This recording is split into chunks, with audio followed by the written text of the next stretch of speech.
So we'll get started. So thanks very much for coming out to Digital Hollywood. I'm Steve Wong. I'm your moderator for today's events this morning. It's 9 o'clock here in Hollywood. So this is over-the-top TV content in the consumer experience, new technologies as the gateway for the new Hollywood. Thanks for coming in.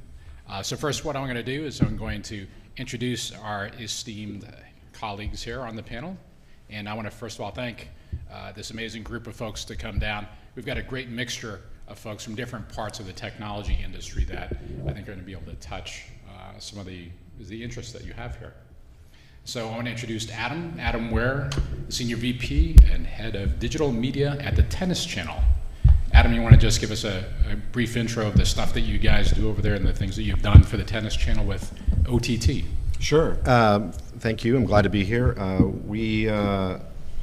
We're very much focused on delivering a sort of interesting hybrid model of TV everywhere and over the top, two separate channels, Tennis Channel and Tennis Channel Plus, that exist in one interactive experience. And we launched it in May of 2014, and it's been going beyond our expectations in terms of both usage and revenue.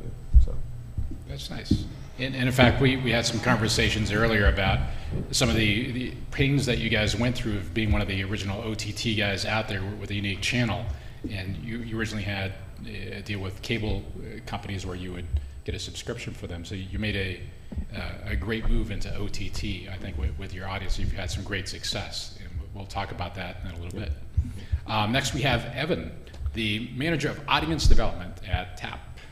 TAP is a collection of over-the-top a la carte channels. We sort of try to make mini Netflixes for any type of organization or personality that may have a niche superfan following, and try to go direct to the fan. We have built the platform so we can put on any type of content the person might have, as well as helping them create new content, live stream to any of their subscribers. Just try to sell those subscriptions. Thanks very much. I think some of the things we're going to talk about is, with your clients, is it a big jump for them to go, you don't have to answer this now, to jump from like a YouTube to their own channel and things like that? Because sometimes it's easier just being with the big dog, but we'll talk about that in a little bit. And Ian? I'm sorry, formal introduction. Ian, Vice President of Strategy and Business Development with Aeris. Good morning for those brave few who made it out at 9 a.m. And thank you for doing that so we weren't all talking to ourselves. My name's Ian Greenblatt. I have BD and strategy for our cloud solutions software business at Aeris. Aeris is probably one of the larger companies you may not have heard of, but chances are really good that if you are a cable subscriber, you utilize our product in one way or another. Aeris enables the video delivery content chain almost the entire length of the life cycle of that content. So from let's say ESPN puts it on the satellite, it's going to go over one of our encoders up to the bird, back down from the bird, and then in the distribution, in the network, pretty much at every step of the way. And then the ones that you may have seen will end up at your set-top box, your gateway, your cable modem. We make all of those things in addition to all of the really less sexy software that enables all of that in the back office. Well, you also do things in planes and trains and all that sort of stuff. Anywhere that people get content, a lot of that behind-the-scenes technology is Aeris technology. Absolutely right. Multi-screen is a pivotal part of Aeris's product portfolio. Very nice. No relationship here, but I want to introduce Donald, the Global Technical Account Manager for NetApps. Good morning. My name is Donald Wong, and I have to apologize for losing my voice. It's the start of allergy seasons, which always means for the next week or two, I'm going to lose my voice. My kids are very happy because I can't yell at them too much. I am the Technical Account Manager at a company called NetApp. We've historically been a storage company, but over the past 5 or 6 years, we've evolved into a data management company, which is to say We've become more around serving customers around software-defined storage, so it really doesn't matter where their data sits. Could sit at Amazon Web Services, could it sit on our own storage stack, could sit on our own competitor's storage stack, but we provide the smarts to help them manage that data. And I look forward to this panel, and I cover the Fox and News Corp accounts globally, specifically under my jurisdiction. Thank you. And I just want to say we've got some video up here that shows some of your technology just real quickly. And I'm just going to, hang on, I'm just going to play this so you can see what that looks like. Thank you for that. These clips are very, very brief, and I think they're just on a loop. So this is a rugby match in Australia, and rugby is one of the toughest games out there to apply machine data and video analytics to. There's just a lot going on. The ball is everywhere. They have these things called scrums where you can't even see the balls. Between multiple angles and multiple cameras, panning to the audience, it's very difficult to generate machine data around this. So I'll talk more about this later on, but it's really around maximizing audience participation and ultimately impacting ad revenue. I think what was interesting about that is that the video you saw, it allows you to take all this metadata from everything. Could be the athletes, you were mentioning how fast they're moving, the impact, and throw it into some large data lake that you can access in some other way. So interesting technology that didn't exist, what, 5-6 years ago. Would have been impossible to do. And we have that available unless you were now. the U.S. government. Hey, well, there you go, big brother. So thanks very much for that. Second, I've got Ben Huang, and I've got to say, the way we're lined up here, 3 Huangs do make a right. It's early, sorry. And I want to thank Ben, the VP of Marketing from Ericsson, for some of the additional slides that he gave us that we're going to show as far as the information about the market. So if you want to give us an idea of what you do and all that good stuff at Ericsson. Sure. Good morning. So I oversee marketing for the TV platforms business at Ericsson. So at Ericsson, we're really, this particular part of Ericsson is really the people who make the enabling technologies that you see across all things that are happening in advances in media today. So everything from how the content comes in and how it gets processed to how it gets managed from a TV platform's perspective to how it gets distributed over all types of networks, all types of devices. And so today, when we look at the TV and media space and all the advances that are going on there, we look at it from a very global perspective. Just in this business alone, we're in over 100 different countries running the services. We're powering the technologies for a lot of the commercial pay TV or OTT initiatives that are happening on that across that set of global footprint. Thanks very much. And we have Angela Northington, Senior Vice President of Content Acquisition at RLJ Entertainment and Urban Movie Channel. Hi, everybody. I function as General Manager of UMC Urban Movie Channel as well. RLJ Entertainment was essentially the merger of 2 companies, Image Entertainment, which has long functioned as a distribution entity, as well as Acorn, which is a huge British television library. And so under that merger, we have about 8 different content divisions. I oversee specifically the urban content division, of which Urban Movie Channel, our new subscription VOD platform, is very much a big part of our new efforts. Our chairman is Robert L. Johnson, also known as Bob Johnson, who was founder of BET. And we launched essentially late last year, and actively raising that brand awareness in terms of being a destination subscription VOD platform. Thanks very much. I think you can see we have a really interesting mixture of a panel with content creators, technology folks, and basically people that allow you to get content. So again, we've got a quick sample of what the audience makeup is. So as we go through, we're going to present some basic statistics about the over-the-top markets, and then we're going to open it up to some questions back and forth. If you have any specific questions, just raise your hand and I'll repeat them. I don't think we have a mic out there. And we'll go forward, and I think we'll have an interesting hour here. So if we go through this. So we'll just run through some of these things. When we take a look at what's going on in over-the-top television, I think when we look across the world, North America is really the market for OTT for a number of things. You know, Hollywood is the center of content. Content is king for over-the-top television, and just based on how our habits are over here, OTT is leading the way in North America. This has really been an interesting year for advertising in over-the-top, or just in general, because if you take a look at this chart, this is the first year where internet advertising overtook television advertising revenue. And if we take a look at this projection, this continues to go on. You know, when I started at ABC, you know, dabbling in this back in the late 90s, it was almost like a hobby because we made like no money from internet or digital or anything else. When you take a look at this, this is what we call a seismic shift in the market.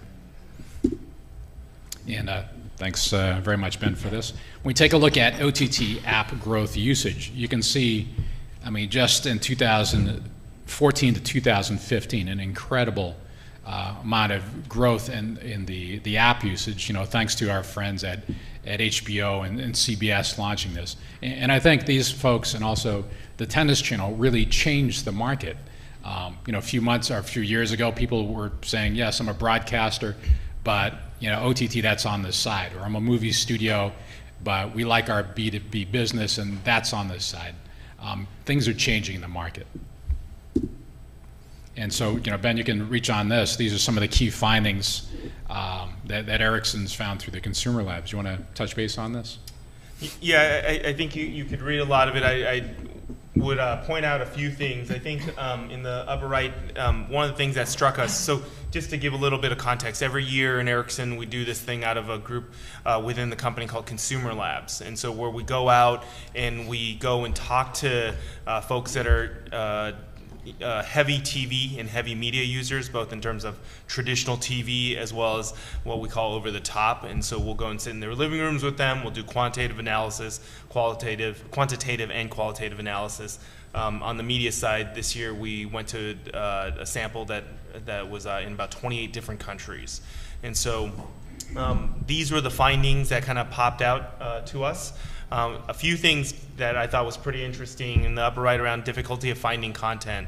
And so when we talked to folks in the traditional, who had traditional pay TV, you know, close to half of them said, hey, look, on a daily basis, I have trouble finding what I want. But when we asked that same set of folks in those same countries for their OTT services, the Netflixes, the Hulus in their respective countries, that percentage of people who said, hey, look, I have trouble finding what I want, dropped to less than half of that. And so whether that's a perception thing or a reality thing, that correlated directly to a lot of the Net Promoter Scores and how people felt about those services. And so I think, at least from the traditional media side, a lot of folks were just saying, hey, look, like, there's got to be a better way for me. I know that this channel, this place where I get traditional pay TV has the best content, but I can't find any of it. Over half, I mean, close to half of these people on a daily basis are saying that. And so, and then the other thing is just how fast over the last few years some of these changes are happening around some of these statistics. I mean, over the last 5 years, some of these statistics are changing 2-3-fold. And so if any of you are interested, happy to give you a link to the details across all these countries. We published this report, but a lot of things, I think when you look at this, it's very interesting from a, hey, look, you know, I think these things make sense to me as someone who's in the industry, but the rate of change of some of these stats, you know, as we've been looking over at them over the last 10, 15 years, that's really the dramatic shift here. And I think that's really the key of what's going on this year, 2015, 2016. It is this dramatic shift. And I think one of the big challenges is sort of like when the internet started out. There's a ton of stuff out there, you know, that you can get, but how do you get it, right? I mean, are we finding the same thing with the content you guys are dealing with?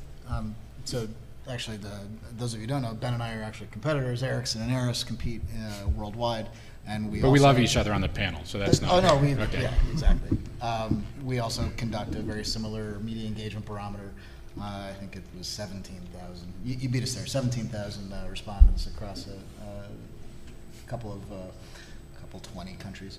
And one of the things I think didn't leave out but hasn't highlighted here is that in addition to the market changing and the market evolving, it's you, the consuming public, that is also changing. Your ability to find the content you're looking for as you become more adept with the technology, as you become more comfortable with saying, I'm going to actively search for what I want to find. The market itself has driven the evolution of content, of technology, and give yourselves a hand. That's largely as a result of the market skewing a little bit younger now. Content consumption is moving a hair younger as the technology continues to advance. I mean, that's interesting because, growing up, we were programmed to sit in front of something and wait for it.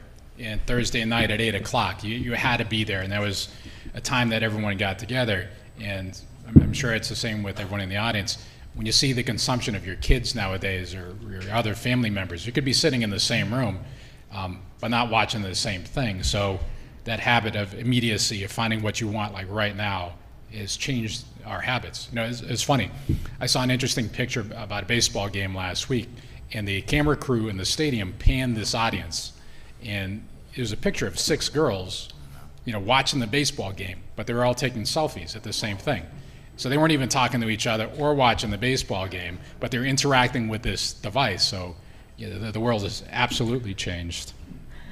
And I think, I will say, I think a key takeaway is that, with consumption of content changing and obviously audiences are increasingly fragmented, still there is that draw to what we call television content. It's just via the manner of delivery or device or platform or service that you want to consume that content on.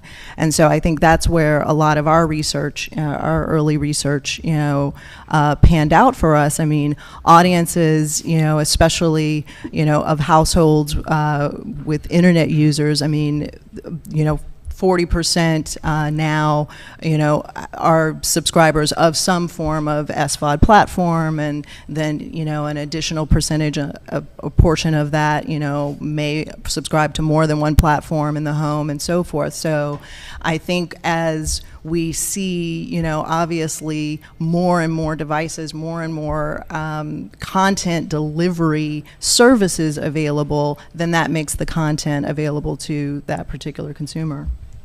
So I got to ask you guys, as content creators, is it better now or is it worse now? It's sort of like when you're electing a president. You always say 4 years, is it better now than it was 4 years ago or worse?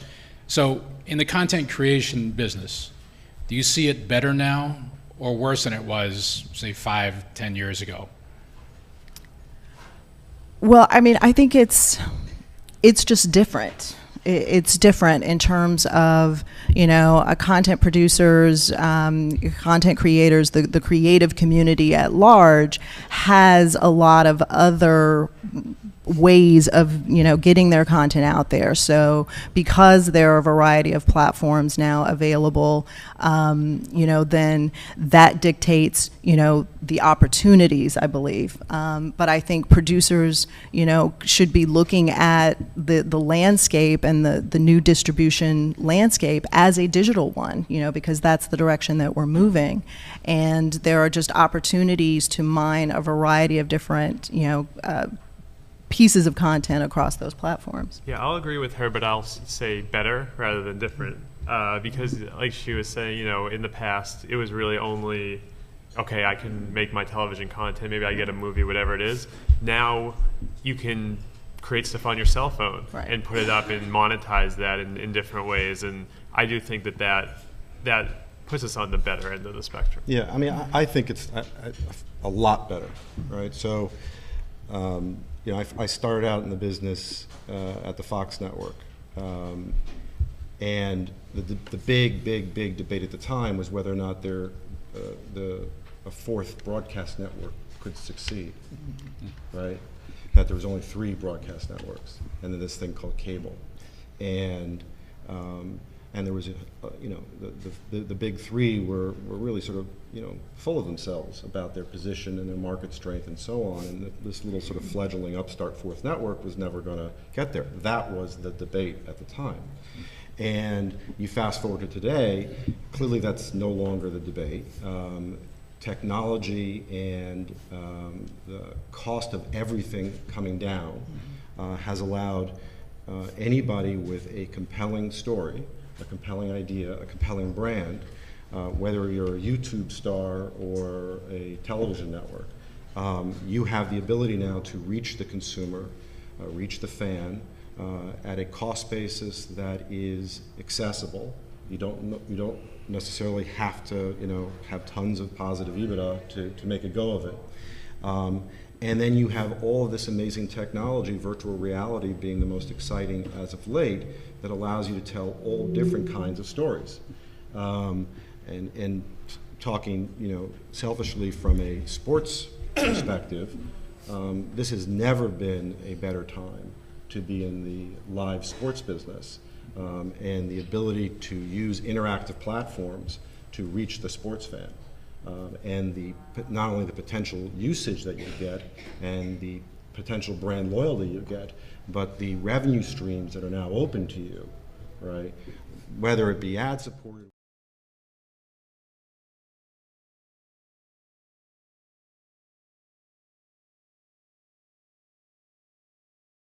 Whether it's advertising revenue or subscription revenue or some other sort of transaction moment, all that exists today and exists in a meaningful, cost-effective way, and that makes the marketplace really, really, really exciting. And I got to say, based on all the statistics that I've seen, there's more production going up in Hollywood or just in the United States based on this, because when you have monsters like a Netflix or Hulu buying content, people are creating more content. There are more camera guys working, there's more editors working and things like that. And I got to say, I also write feature film screenplays. And when I write a script, I think about the audience also. I think about product placement and think about, if you pause the video, what second screen experience could you bring up with the metadata that I'm just bringing in from my my script or my scheduling software, that I can basically populate this to get some revenue in the future. I mean, whoever knows what that is. But when you start thinking about that as a creator, because of this technology, the world changes. So, let's see, we'll just jump through this. So you touched on this, Adam. So subscription model or ad-supported model? What do you guys think? What is going to drive OTT in 2016, 2017? I think the story is monetization and how the monetization models work.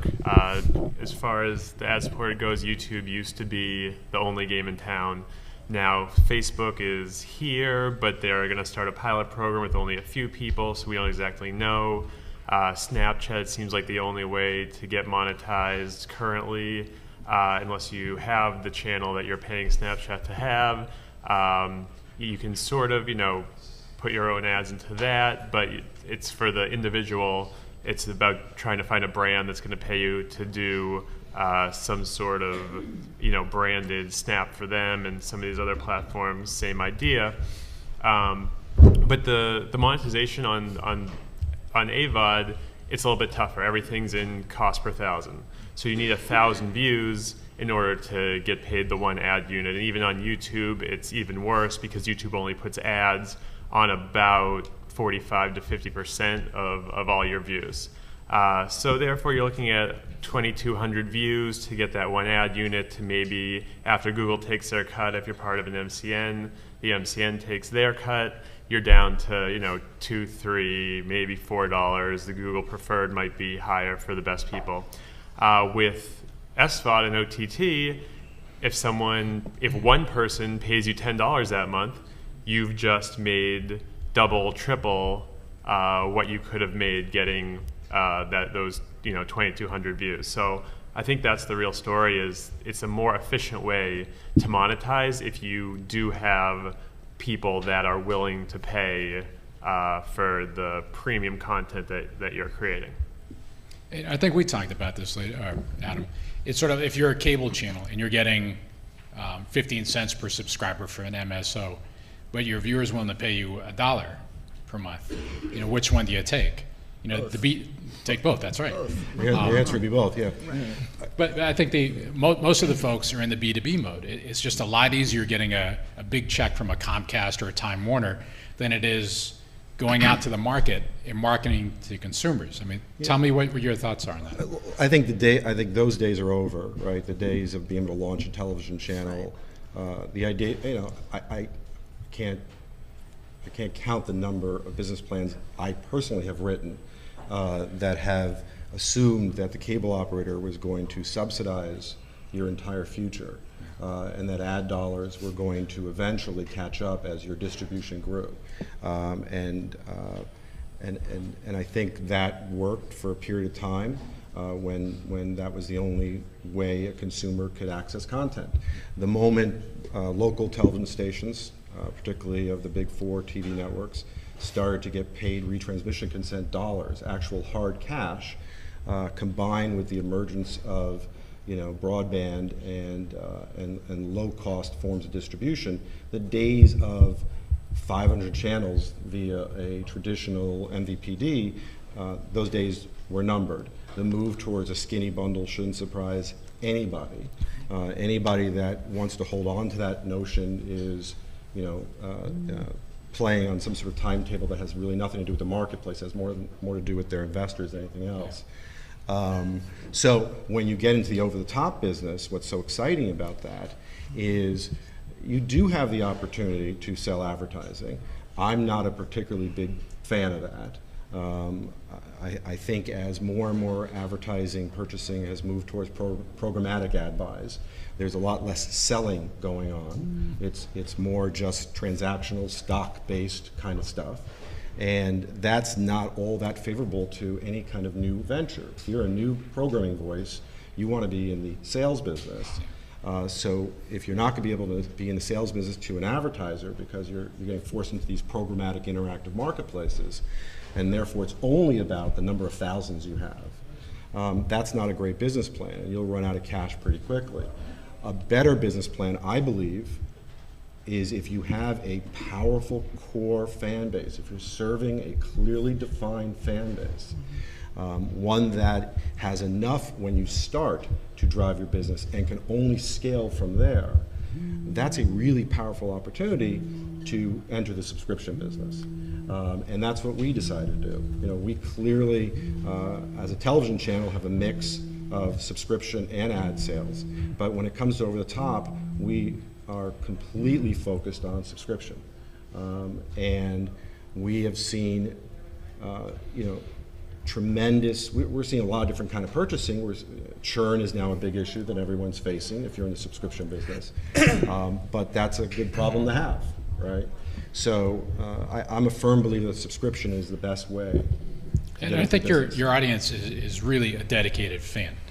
You know, if you're going to watch one of the big tennis matches, you love tennis, so therefore you would subscribe to that. It's not like you're going to convert someone that's not a tennis player. So I think that's one huge benefit. For sure, I think if you have a clearly defined brand, a clearly defined audience, absolutely. But that said, you know, if you're going to be in the general entertainment business, that's a tough business. Yeah. Right? So just by that sheer entry point, you have to define who your core group is. So whether you're reaching a certain defined demographic, right, or you're trying to reach a certain defined demographic who are fans of something in particular. You know, I spent a good deal of time working in the Asian pop culture space, right, and I would go down to anime expos. So in Los Angeles, there's a thing that goes on over July 4th weekend where 75,000 people at the gate will go through the LA Convention Center, you know, most of them wearing cosplay costumes, right? And they're of all different ethnicities, they're of all different ages, tend to skew a little bit younger, but of all different ages. But they all share a core passion for anime, right? The idea of being able to offer an anime branded service to that audience is immensely powerful. One that perhaps can have some ad support to it, meaning you could have anchor sponsors that are sort of underwriting a lot of it. But that business is a subscription business. And I think more and more of those are out there. And as you look to enter the marketplace, I think you have to figure out, you know, have you really figured out clearly who your audience is. And if you haven't, then maybe you shouldn't get into the business yet. I have to say, Adam makes an excellent point, and that's one of the reasons why, you know, we made the decision, obviously, with UMC to super serve audiences that are consumers of urban content. And, you know, for us, you know, that definition, although we've defined our demo as still largely African American, it is also multicultural. It is, you know, we're going after millennial audience and multi-generational and all of those components. So we look at it as consumers of urban content, which we believe influences, you know, a lot of culture in general.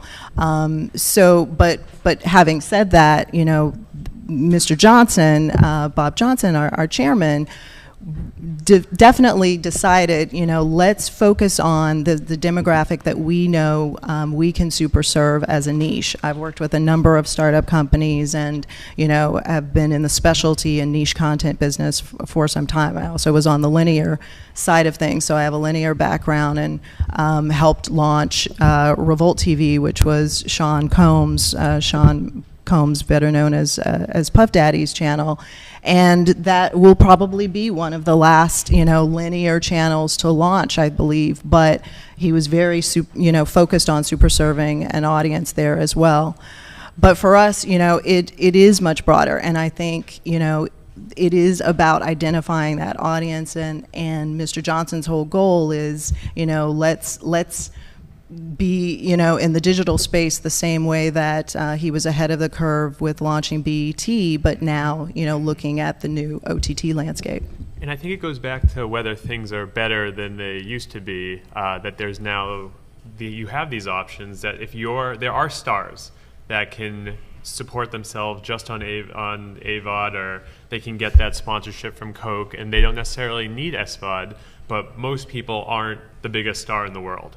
So there's this spectrum of I'm the biggest star in the world to no one really knows who I am except for these very, very dedicated fans I have. And at the star end, you could go completely AVOD and be okay.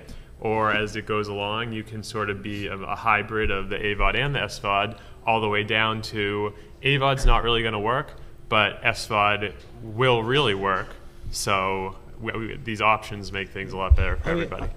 I'm sorry, I remember when the assumptions all were that video CPMs on YouTube and the like, right, by this point when penetration would increase, millennials would be growing at such a pace, usage would be growing at such a pace, that you should be seeing a $25, $30, $35 CPM against video, right, higher than TV. Mm-hmm.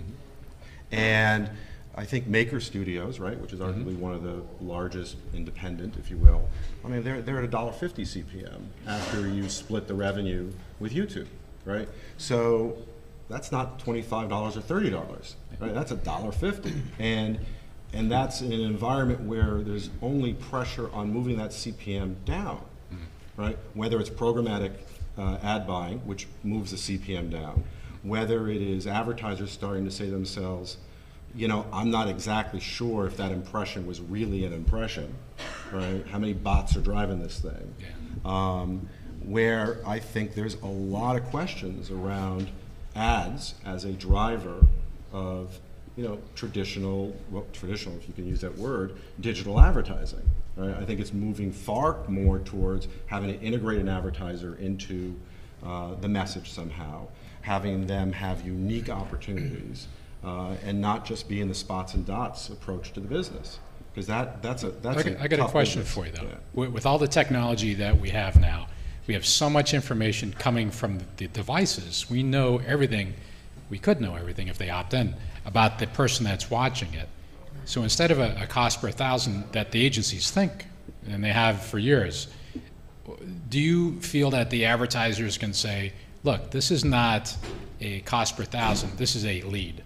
So therefore, if I'm giving you a lead, because we know everything about this person, and we can direct them into your store, is that more valuable? Do you see that coming up, or do you see the pressure still coming down on that? It's unfortunately it's a result of both going down. Meaning, the more you start looking like a direct response business, which is what a lead business is, maybe a more qualified direct response business, that's what these ads are starting to look more and more like is that they're starting to resemble, in terms of the value of the CPM, is looking more and more like direct response.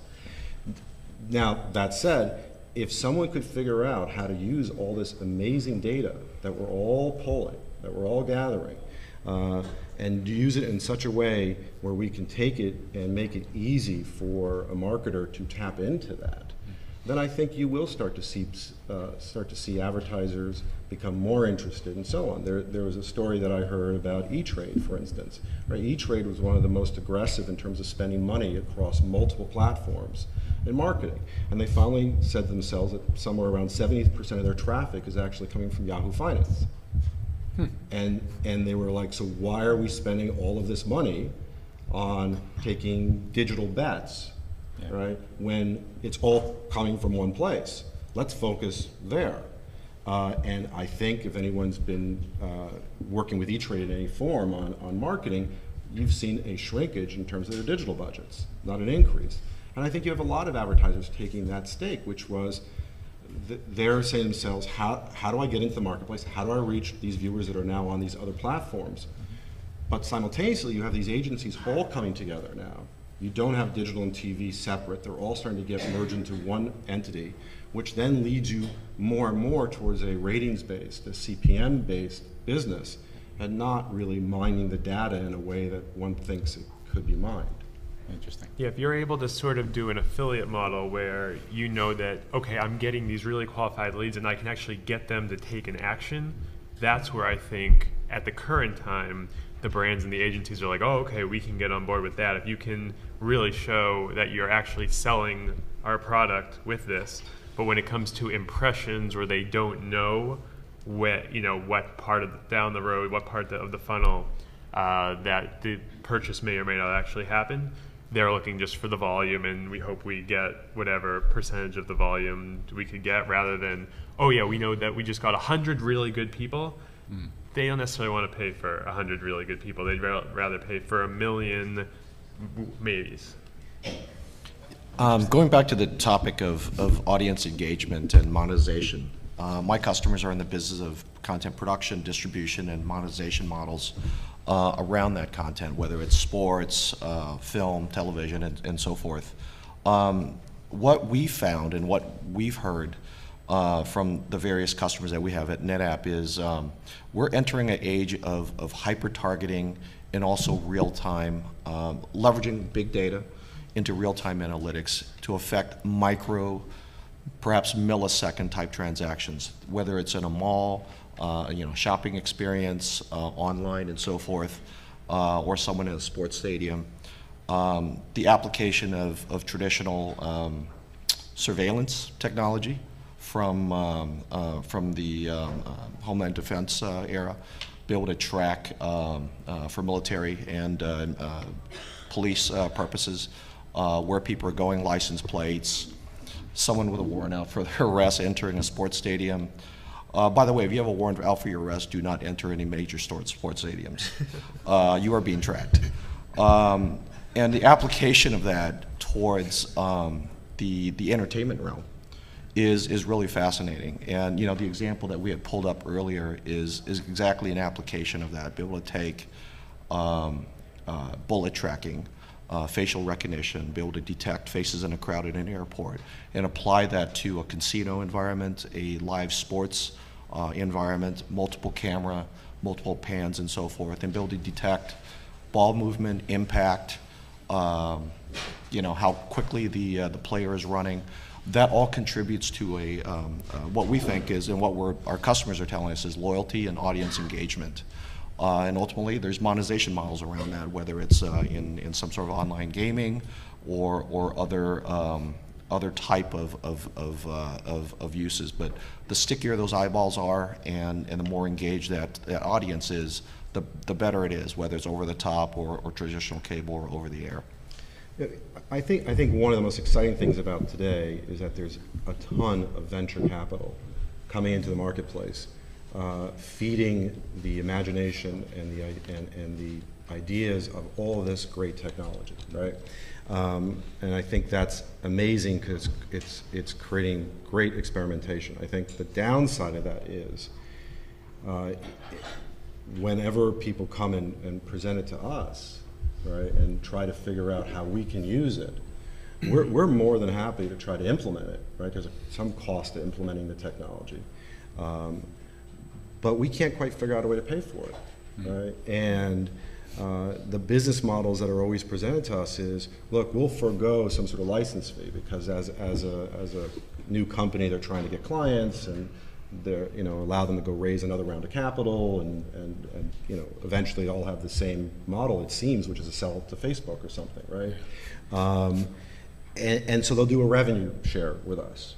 And, and my response is always, that's exciting, but unless you're telling me I can generate X more revenue from this, all I'm doing is sharing with you money I would have gotten anyway. Yeah. And I'm not quite sure we're telling a better story than we were before in terms of using the technology to get more people to watch, get more people to subscribe, get more people to use various different interactive features and so on. And I think that's the greatest challenge today, is to try to figure out how to bridge that divide between all this amazing creation of new technology and the creation of all this great storytelling devices with the hard realities of the business. I think it comes back to engineers making some great stuff, but did the consumers want it? So it comes back to sort of like, back in before the 2000s, the internet, and everything was about the internet. Well, it still is. Do you see OTT as a bubble, or is this the new way going forward? What do you guys think about this? It's not a bubble. No. It's another distribution method. So I think we use the term hybrid. I think all of us did at one point today so far. Service providers are fully aware of this transition, and it started from QAM to IP. The transition from straight traditional television broadcast back in the day to satellite delivered cable to where we're at today, which is essentially a hybrid model.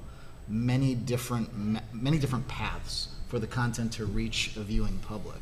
And we were talking about the use of data, the collection, using big data for instructive real-time analytics.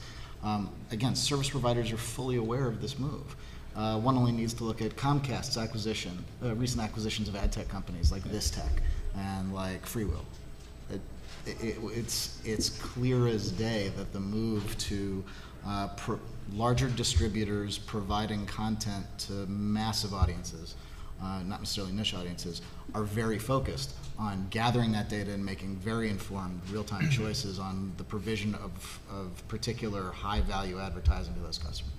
It works the other way around too. If you're someone like a Netflix, you have an enormous amount of information that helps you negotiate your buys with the studios. And of course, they don't necessarily share that, but that was like the cable networks. When they would buy, you have all this information as long as you're acting on it, right? So. Mm-hmm. Well, I was just going to say, just to punctuate, I don't believe OTT is the bubble either. This is the new digital distribution landscape. This is the direction that we're moving. And going back to what we were talking about in the beginning, it's just about consumption, manner of consumption. When you look at, the growing number of cord cutters and, the new demo, which we call cord nevers, which are largely millennial, which, will never subscribe to traditional cable or satellite. That's exactly why I believe Dish is getting into the business with Sling and, and Amazon, is launching with Fire TV, and, all of these other platforms are looking at ways to find that consumer so that they can still access that television content. Same thing with HBO. It's about reaching the consumer that still wants that television content, but just via a new delivery system. Yeah, it's really interesting because I think the point we're at right now is one of experimentation. And so if you kind of just even look historically over big shifts in media, even from radio to first motion pictures, it's initially the models are very similar to the prior generation, and kind of that's what we're seeing now, even though there's a huge amount of technology innovation.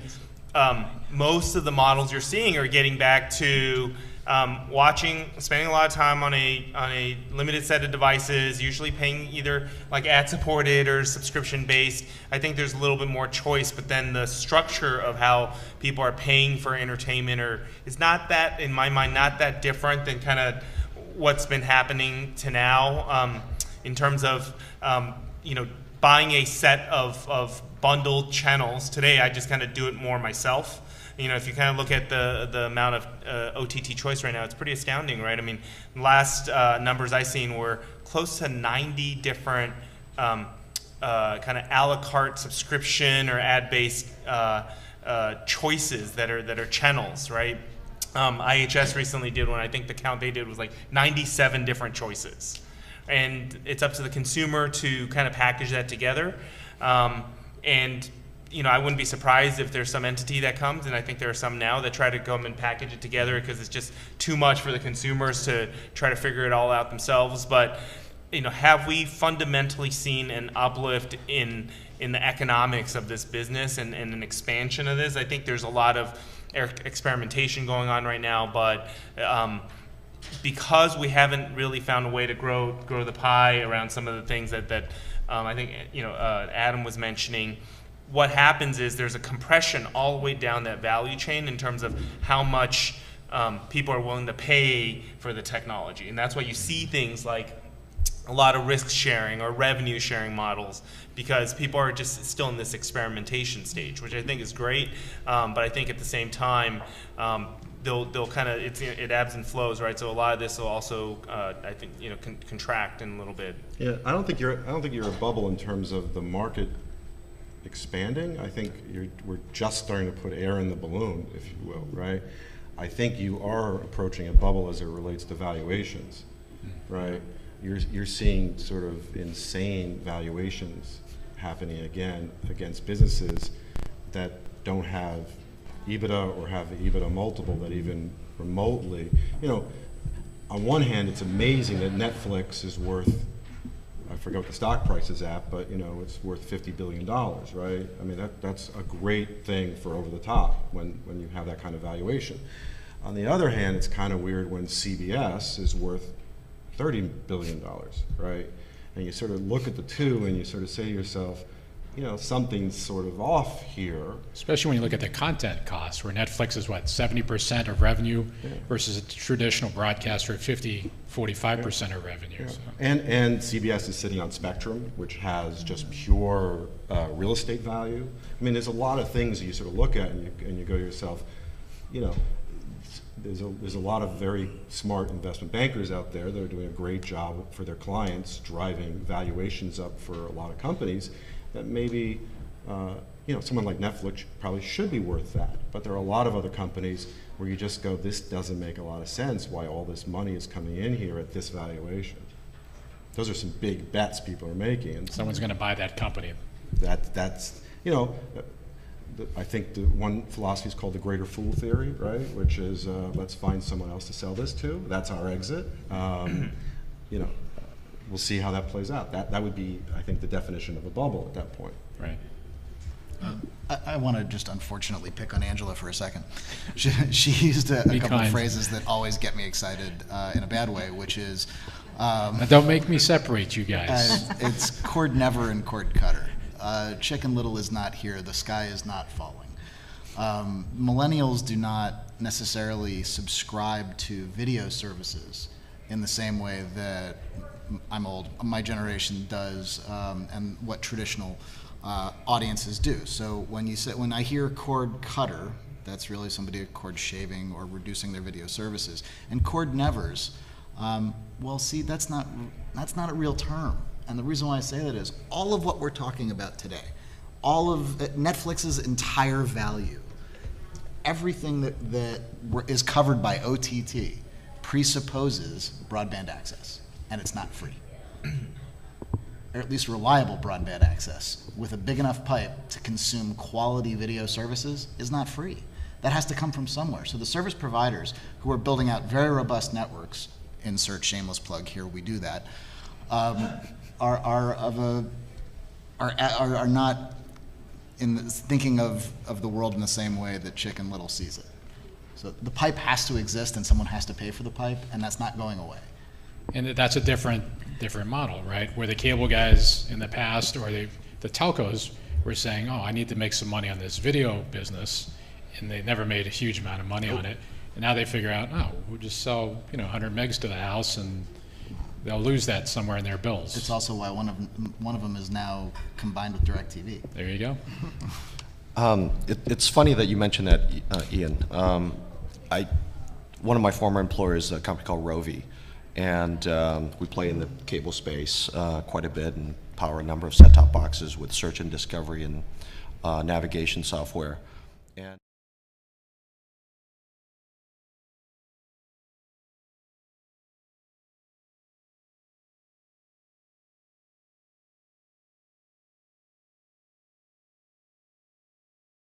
crazy money. But in terms of video services, where we traditionally get a number of complaints from consumers, it's very, very thin, possibly sometimes negative. And wouldn't it be great, Donald, in such a world that Netflix came in, took over that,